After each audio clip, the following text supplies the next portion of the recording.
काल आपण मॅट्रिसेस आणि मॅट्रिसेसचे काही टाइप्स बघितले होते. त्याच्या मधले इलेमेंट, मॅट्रिक्स मधले इलेमेंट आणि त्याची ऑर्डर याच्याशी रिलेटेड आपल्याला त्याचे टाइप्स पडत असतात मॅट्रिसेस मधले. आणि महत्त्वाचे टाइप्स आपण जे बघितले होते ते आपल्याला कुठे लागणार होते की आपल्या 12th मधला इन्व्हर्स काढण्यासाठी आपल्याला काही तो पार्ट लागणार आहे, त्याच्यासाठी लागणार आहे. त्याच्यातला पण एक महत्त्वाचा भाग राहिला तो म्हणजे डिटर्मिनंट. ओके, डिटर्मिनंट मॅट्रिसेसचा कसा काढायचा किंवा डिटर्मिनंट काढताना आपण काय करायला पाहिजे या गोष्टी आपण आज बघणार होतो की डिटर्मिनंट कसा फाइंड आउट करायचा. डिटर्मिनंट काढताना आपण कुठल्या टाइपने डिटर्मिनंट काढला जातो. आपण प्रॉडक्ट बघितलं होतं, ऍडिशन बघितली होती, सबट्रॅक्शन बघितली होती, बरोबर. आपल्याला आता काय बघायचं आहे, just determinant, how to find a determinant. Now just suppose that 2x2 determinant तुम्ही 2x2 चा काढलेला आहे already. Just suppose that matrices आहे A11, A12, A21 आणि A22 असा 2x2 चा मॅट्रिक्स आहे. डिटर्मिनंट हा फक्त स्क्वेअर मॅट्रिक्सला निघतो, दुसऱ्या मॅट्रिक्सला निघत नाही. मॅट्रिक्स काय पाहिजे, square matrix. What do mean by square matrix?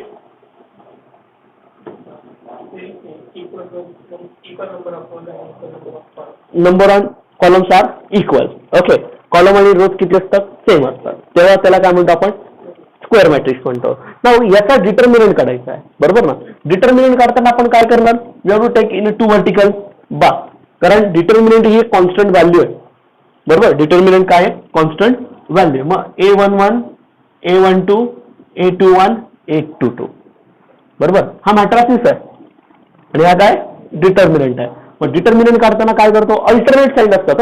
Alternate side असतं म्हणजे पहिली पॉझिटिव्ह दुसरी निगेटिव्ह, मग दोघांचा प्रोडक्ट काय, A11 इंटू A22. पहिली सेम पॉझिटिव्ह घेतली, आता निगेटिव्ह, बरोबर. मग या दोघांचा प्रोडक्ट, क्रॉस प्रोडक्ट. ओके, काय A12 A21 झाला, डिटर्मिनंट झाला 2x2 चा. तुम्ही क्रॅमर्स रूल मध्ये यूज केला, तुम्ही सॉल्व्ह पण केला क्रॅमर्स रूल मध्ये. हे झालं 2x2 च्या रिलेटेड. क्रॉस प्रोडक्ट घ्यायचा, अल्टरनेट साईड द्यायची आणि सॉल्व्ह करायचा. ही एक कॉन्स्टंट व्हॅल्यू आहे, एक नंबर आहे, एक काय नंबर आहे, लक्षात ठेवा. नाव आपण 3x3 मध्ये जर बघितलं तर 3x3 मध्ये A11, A12, A13, A21, A22, A23, A31, A32, A33 हे लिहून ठेवायचं वरती. तुम्ही आपण ज्यावेळेला मॅट्रिक्स स्टार्ट करणार, ज्यावेळेला एक्झाम्पल सॉल्व्ह करतो, डिटर्मिनंट काढणं हे गरजेचं असतं. इन्व्हर्स काढताना मला डिटर्मिनंट काढावाच लागेल, त्याशिवाय मला इन्व्हर्स काढता येणार नाही. जर डिटर्मिनंट 0 आला तर त्याचा इन्व्हर्स काढता येत नाही. जर डिटर्मिनंट नॉन 0 असेल तरच इन्व्हर्स काढता येतो.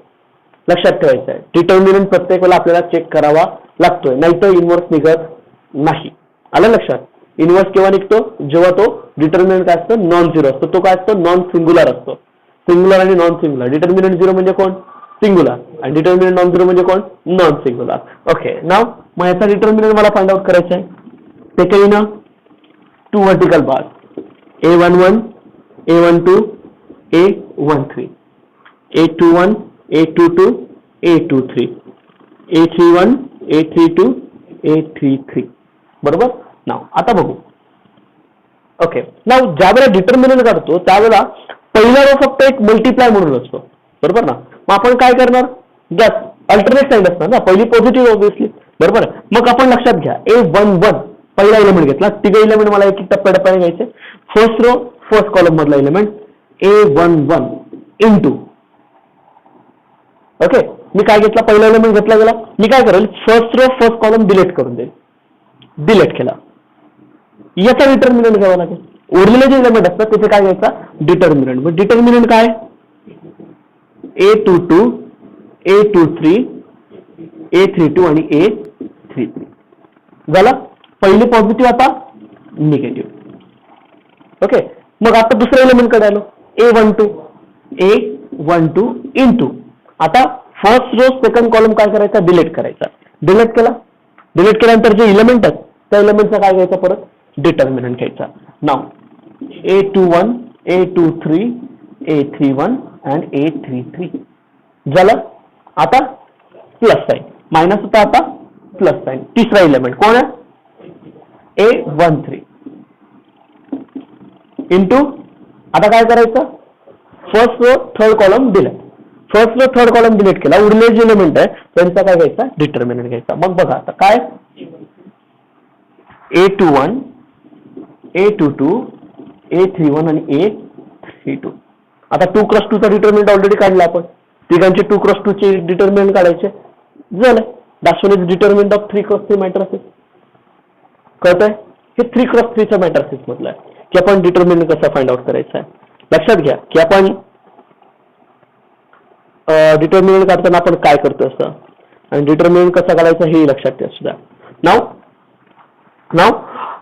हे झालं 3x3 चा डिटर्मिनंट. हे सॉल्व्ह करायचं आपल्याला. हे एक एक व्हॅल्यू काढून घ्यायच्यात, सॉल्व्ह करून घ्यायच्यात आणि बऱ्याचशा व्हॅल्यू आपल्याला एवढं मोठं एक्सपान्शन करून चालणार नाही. आपल्याला काय काय करायचं डिटर्मिनंट काढताना पटकन कसा डिटर्मिनंट निघेल याच्यावर आपण फोकस ठेवायचा. कारण आपल्याला डिटर्मिनंट मेन नाही, आपल्याला फक्त एवढंच चेक करायचं आहे की तो 0 आहे की नाही, एवढं मेन आहे. फक्त कॅल्क्युलेशन पटकन जरी केलं तरी काही हरकत नाही, आपलं क्विक कॅल्क्युलेशन व्हायला पाहिजे. आलं लक्षात? हा फॉर्म्युला तुमचा फिक्स असायला पाहिजे, तुम्हाला हा फॉर्म्युला जमायलाच पाहिजे. हा तुमच्याकडे परमनंट असायला पाहिजे. दोघं पण फॉर्म्युले डिटर्मिनंटचे. डिटर्मिनंट 2 व्हर्टिकल बार्स मध्ये असतात आणि मॅट्रिसेस 2 स्क्वेअर ब्रॅकेट मध्ये असतात. हे लक्षात ठेवणं गरजेचं आहे. आता आपल्याला पुढे जो जायचं आहे तो म्हणजे ऍडजॉइंट. कारण ऍडजॉइंट आपण ठीक आहे, ऍडजॉइंट आपला पार्ट येणारच आहे, पण ऍडजॉइंट कसा काढायचा हे सुद्धा आपण बघू, कारण आपल्याला पुढे सोपं होऊन जाईल. बरोबर? मॅट्रिसेसचा ऍडजॉइंट कसा काढतो. बरोबर? ऍडजॉइंट काढण्यासाठी आपल्याला मेन पार्ट जो आहे तो म्हणजे आपला कोणता आहे, मायनर आणि त्यांचा कोफॅक्टर. मायनर लागेल आणि कोफॅक्टर लागेल.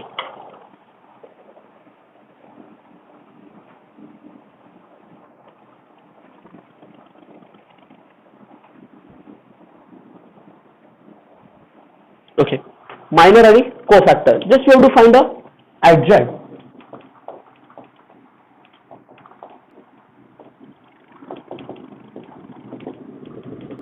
मी परत एकदा सांगतो कारण 11वीला आपला ऑलरेडी झालाय.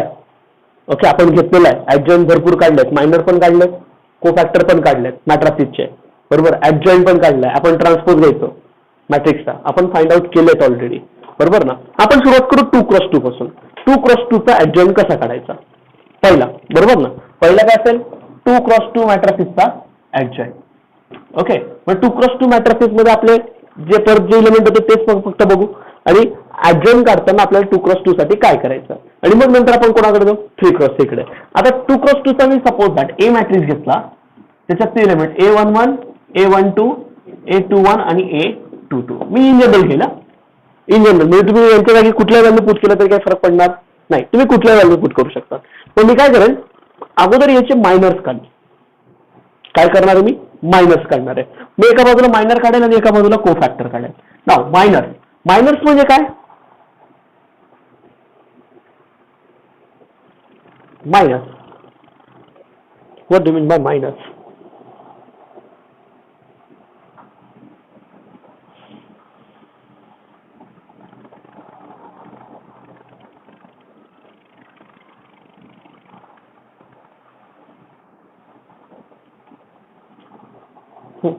What do you mean by minus? Minus चा फॉर्म्युला काय, minus generally denoted by capital M. Minor denote करताना मायनर. आता मायनर कोणाचा काढायचा, कसा काढायचा. मायनर म्हणजे काय की आपण ज्या वेळेला एखाद्या पर्टिक्युलर त्याच्यातल्या इलेमेंटचा आपल्याला तो मायनर काढायचा असतो. बरोबर? मायनर जेवढे एलिमेंट असतात तेवढे मायनर निघतात, जेवढे एलिमेंट असतात तेवढे मायनर निघतात. आता मायनर म्हणजे काय की सपोज दॅट मी A11 चा काय काढतोय, मायनर काढतोय. मायनर काढत असताना लक्षात घ्या प्रत्येक एलिमेंटचा किती एलिमेंट आहे त्याच्यात,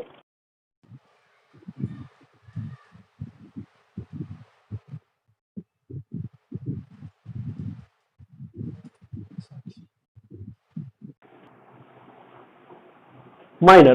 ओके, मायनर हा जेवढे एलिमेंट असतात तेवढे त्याचे काय निघतात, मायनर निघतात. आता मायनर हा प्रत्येक एलिमेंटचा मला काढत असताना एक लक्षात ठेवायचं, आता A11 चा मायनर मला काढायचा आहे. Minor of A11. बरोबर? मायनर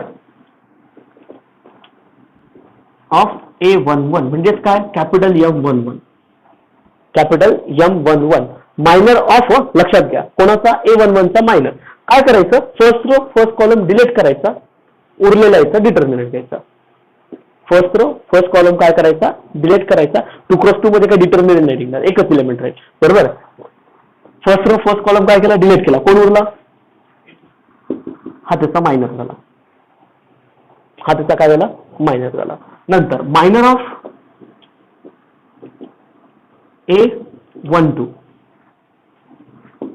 M12 काय असेल मग A21 असेल. First row second column. Okay A21. Okay नंतर मायनर ऑफ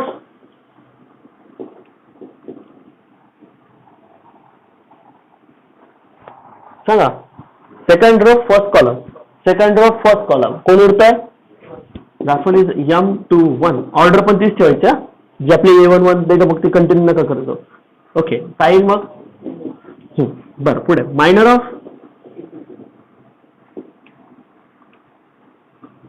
काय असेल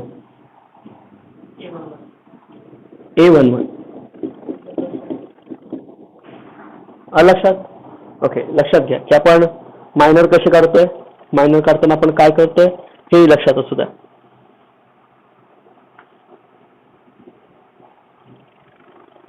ओके नाव हे झालं त्याचे मायनर संपलं बस. मायनर निघाले. पहिला पार्ट माझा आहे मायनर्स कसे काढायचे. दुसरा पार्ट दाखवून is a cofactor. Cofactor okay generally cofactors denoted by AIJ. AIJ formula काय असेल AIJ तुम्ही रीड केलायत ना. मग AIJ चा फॉर्म्युला कोफॅक्टरचा फॉर्म्युला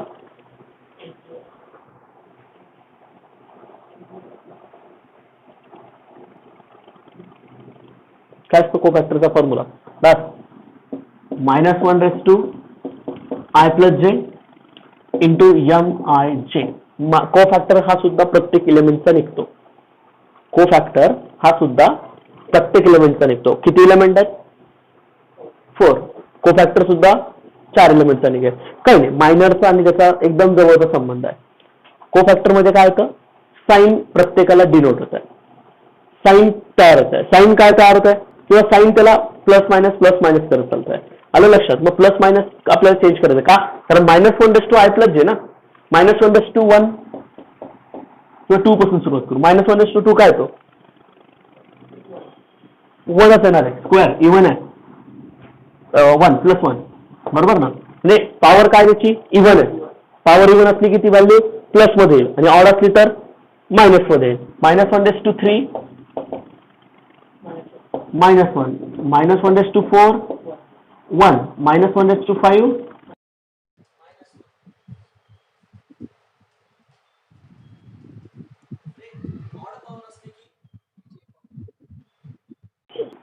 म्हणजे जी ऑड पॉवर असली तर ऑब्विसली निगेटिव्ह येणार आहे आणि इव्हन पॉवर असली की ऑब्विसली पॉझिटिव्ह येणार आहे. बरोबर. इव्हनला पॉझिटिव्ह आणि ऑडला निगेटिव्ह हे लक्षात ठेवायचं आहे. पण माझ्याकडे आय आणि जे आयची रेंज कुठून तर कुठपर्यंत आहे. आयच्या व्हॅल्यू काय आणि जेच्या व्हॅल्यू काय म्हणजे आय आणि जे का घेतला याच्यामध्ये बऱ्याच जणांच्या डोक्यात तेच दिसते की आय आणि जे का घेतलाय. लक्षात ठेवा आय काय आणि जे काय बरोबर ही त्याची ऑर्डर राहिली ना. आय इंटू जे बरोबर. आय इंटू जे म्हणजे काय 2 × 2 बरोबर आहे. मग आयची व्हॅल्यू 1 आणि 2 जेची व्हॅल्यू 1 आणि 2 बरोबर ना. आयची व्हॅल्यू 1 आणि 2 आणि जेची व्हॅल्यू सुद्धा 1 आणि 2 म्हणजे आय आणि जेची व्हॅल्यू पुट करायचे. ऑर्डरनुसार आपल्याला घेत जायचं फक्त.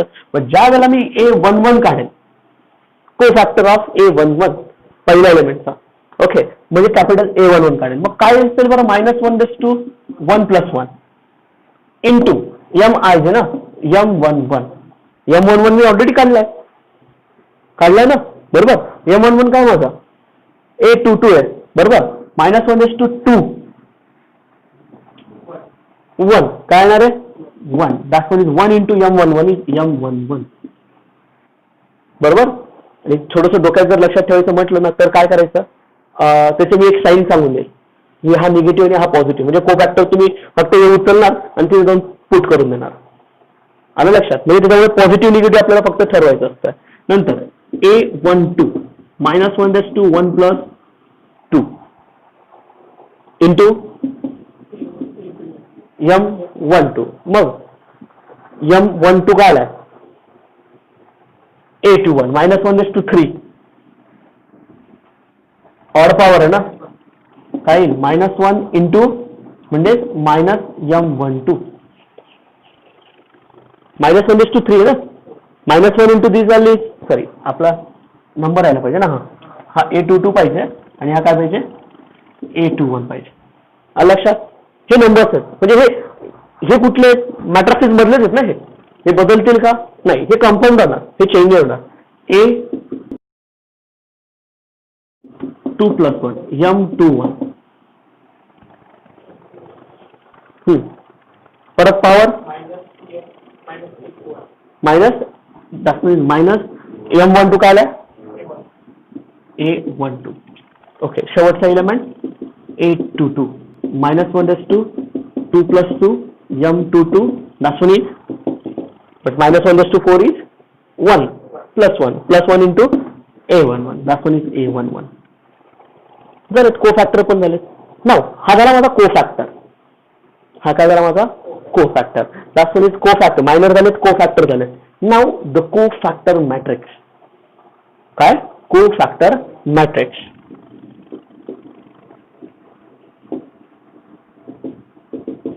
कोफॅक्टर मॅट्रिक्स म्हणजे याला मॅट्रिक्स मध्ये रिप्रेझेंट केलं AIJ स्क्वेअर ब्रॅकेट मध्ये. बरोबर ना. मग आता जे एलिमेंट मी काढलेले आहेत कोणते A11 A12 A21 आणि A22 मी इथे पुट करून देईन. सांगा A11 काय आलाय मग A22 आलाय.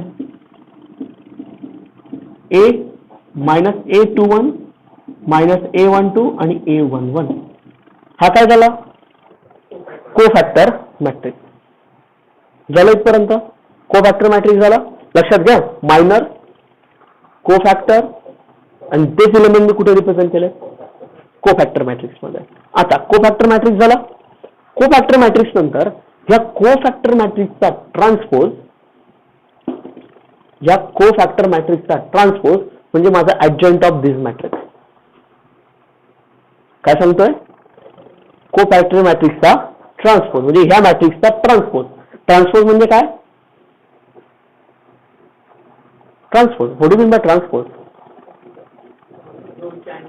जे रो असतात ते काय करायचे कॉलम मध्ये करायचे. बरोबर आहे. मग therefore adjoint of A that one is equals to म्हणजे ह्या मॅट्रिक्सचा काय घ्यायचा ट्रान्सपोज. Matrix AIJ transpose. बरोबर. मग ट्रान्सपोज घ्यायचा A22 -A21 okay -A12 A11 आलं लक्षात. that one is my adjoint. कळतंय. झालंय adjoint एवढंच काढायचं. हा झाला 2 × 2 चा adjoint. काय काय केलं आपण मॅट्रिक्स दिलेला होता मायनर्स काढले. मायनस कसे आहेत आपल्याला कॅल्क्युलेट करावं लागतात. इथे काय करतोय आपण फक्त साईन ठरवतोय. पॉवर ऑर्डर असली की तो पॉवर केव्हा ऑर्डर आहे त्याची ऑर्डर पोझिशन बघा ना. जेव्हा 1 + 2 3 होतं ऑड येतंय 2 + 1 ऑड येतंय म्हणजे हे दोघं काय येतात निगेटिव्ह झालेत का दोघं निगेटिव्ह आणि उरले पॉझिटिव्ह येतात. म्हणजे त्यांची पोझिशन 1 + 1 2 होतं इव्हन आलाय 2 + 2 इव्हन होतं 4 होतं म्हणजे दोघं काय राहणार पॉझिटिव्ह राहणार. त्याच्या पोझिशनवर घ्यायचं बस पोझिशनवर घ्यायचं. हा पण जर सपोज दॅट यांच्यातला एखादा ऑलरेडी निगेटिव्ह असला तर निगेटिव्ह त्या ठिकाणी पॉझिटिव्ह होऊ शकतोय. म्हणजे साईनवर डिपेंडेड आहे. ऍडजॉइंट होता. That's what is the 2 × 2 adjoint. लक्षात ठेवा की 2 × 2 चा ऍडजॉइंट आपल्याला महत्वाचा आहे का इनव्हर्सचा एक टाईप फक्त ऍडजॉइंटवर डिपेंडेड आहे. तुम्हाला हे कॅल्क्युलेशन त्या ठिकाणी प्रत्येक एक्झाम्पल मध्ये करावं लागेल. Inverse by using adjoint method. कळतंय. ओके. नाव हे झालं 2 × 2 चं. आता 3 × 3 मध्ये just we do convert term in a 3 × 3. आता 3 × 3 साठी 3 × 3 चा ऍडजॉइंट कसा काढायचा हे झालं की मग आपण आपल्या लेक्चरला आपला पुढचा रेग्युलर पार्ट आपण स्टार्ट करणार. त्यानंतर आता याच्यामध्ये मला पुढचे पण व्हॅल्यू लागणार आहे. जस्ट 6 लागेल 1 येईल -1 = 7 -1 येईल -1 = 3 + 3 आपल्याला 6 पर्यंत जावं लागेल ना. 3 + 3 6 काही विषय नसतात आपल्याला ते लागणार पण नाही नंतर. ओके. नाव मग आता 3 × 3 मॅट्रिक्स मध्ये बघा ए मॅट्रिक्स घेतलाय. ए मॅट्रिक्स मध्ये A11 A12 A13 ऑर्डर म्हणजे आय आणि जेच्या व्हॅल्यूज बघा बरं का कुठून तर कुठपर्यंत जात आहे. A21 A22 A23, A31, A32 आणि A33. मग I ची व्हॅल्यू आणि J ची व्हॅल्यू कुठून तर कुठपर्यंत जाते? I runs from 1 to 3, I 1 2 3 आणि J सुद्धा 1 2 3. ह्या I च्या व्हॅल्यू आणि J च्या व्हॅल्यू जर आलं लक्षात, ऑर्डरवर डिपेंडेड आहे. मग आता पहिले काय काढायचं आपण? मायनर काढायचे. मायनर ऑफ A11 म्हणजे M11. सांगा काय करतो आपण? फर्स्ट रो फर्स्ट कॉलम दिलाय, उरलेला याचा डिटर्मिनंट घेतो ना आपण. Okay, first row first column delete, उरलेला याचा डिटर्मिनंट. मग डिटर्मिनंट काय? A22, A23, A32, A33. बरोबर. नंतर मायनर ऑफ A12, M12. मग काय? A21, 23, हा A31 आणि A33. बरं, पुढे मायनर ऑफ A13. हा चला, just first row third column deleted. A21, A22, A31, A32. बरं, पुढे minor of A21, second row first column delete. मग सांगा उरलेले element A12, A13, A32, A33. झाला. नंतर मायनर ऑफ A22. चला सांगा कॉर्नरचे एलिमेंट ना, सेकंड रो सेकंड कॉलम म्हणजे कॉर्नरचे एलिमेंट आले. A11, A13, A31, A33. बरोबर ना, लक्षात ठेवा. ओके, नंतर मायनर ऑफ A23. हा M23 काय येईल? हा 2 3 ना, second row third column. A11, A12, A31 आणि A32. झाला. नंतर मायनर ऑफ A31, M31. चला सांगा मग आता A12, A13, हा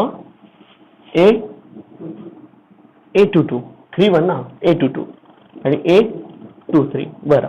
नंतर मायनर ऑफ ओके M32. हा चला सांगा आता. हा A11, A13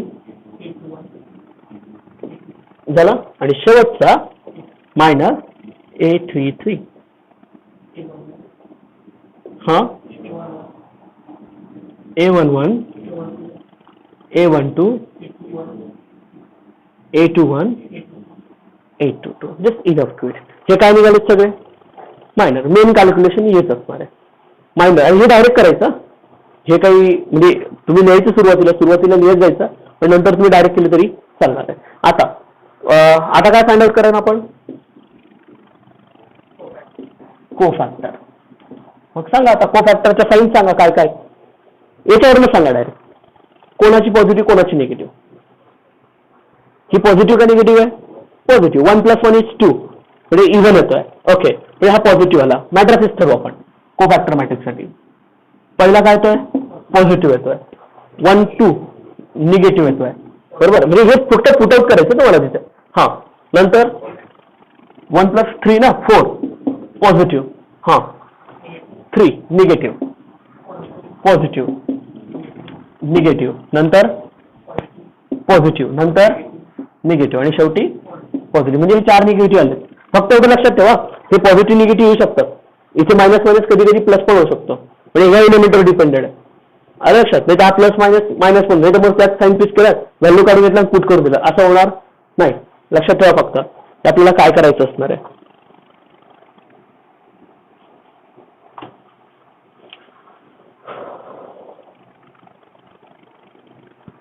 ओके, हे कळलं? समजतं हे? ओके, नाव हे मॅट्रिक्सचे रिझल्ट फक्त व्यवस्थित लक्षात ठेवा की आपल्याला याच्यात काय करायचं आहे. म्हणजे हे कोफॅक्टर आपण जे पण काढणार ते कोफॅक्टर उचलायचे, इथे पुट करायचे. आणि याचा हा कोफॅक्टर मॅट्रिक्सचा काय घ्यायचा? ट्रान्सपोज. तो ट्रान्सपोज असेल तो कोण असेल? ऍड्रॉइड असेल. दिस इज अप टू इट. फक्त यांना साईन ठेवायच्या. यांना साईन पुटअप कशात करतो आपण? को फॅक्टर मध्ये करतोय. फॉर्म्युला आहे सर -1/i+j इंटू AI. तोच फॉर्म्युला परत एकदा. यांना फक्त साईन ठरवायचे. हा पॉझिटिव्ह का negative? Positive. Negative positive positive 4 आहे ना, 3 1. हा 2 1 आहे इथे, निगेटिव्ह येतो. ओके, हा पॉझिटिव्ह निगेटिव्ह